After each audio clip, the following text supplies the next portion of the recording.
Pakistan-born American citizen Faisal Shehzad, who was arrested for his alleged failed attempt to explode a car bomb in New York's Times Square, comes from Muhibbanda, a village 11 kilometers from Peshawar, and is the son of a retired Pakistan Air Force officer. If we look at the family background of Faisal Shehzad and now think of his involvement in the incident of New York Times Square, it seems unbelievable. He cannot be involved in this kind of act.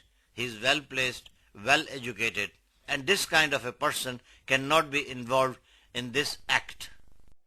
Initially, Pakistan Army denied the Taliban's claim on the grounds that the terrorist organization lacks resources and ability to carry out terrorist operations outside South Asia. And the government of Pakistan has assured full cooperation to the US regarding investigation of the case.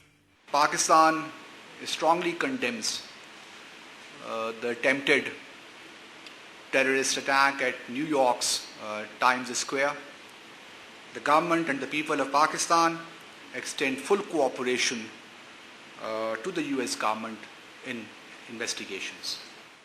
Soon after the incident at Times Square, two videos of the Pakistani Taliban emerged, taking credit for the failed attempt and showing Hakimullah Mahsood, the militant leader who was believed to be killed in a drone attack in January, threatening more attacks on the US cities and thus becoming a matter of concern for the US. This will ultimately push her to escalate drone attacks on the tribal areas of Pakistan. Mr. Shehzad faces terrorism and explosive charges. These include attempting to use a weapon of mass destruction and transporting an explosive device with the intent to kill. Moreover, Shehzad's stated links with the trainers in Pakistan will put renewed pressure on Islamabad to crack down on militants in North Waziristan, which Islamabad has been refusing after a military offensive in neighboring South Waziristan tribal district.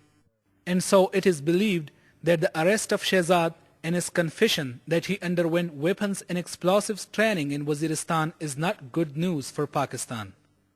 If that is proved, yes, then I'll say not only Waziristan, but the rest of the country will be facing a situation when the US will be building more and more pressure on the government, and naturally it will come down to the people. Many see this and other such acts of arresting Pakistanis on the allegations of committing acts of terrorism as global attempt to distort the image of Pakistan. Zahid Hussain, Press TV, Peshawar.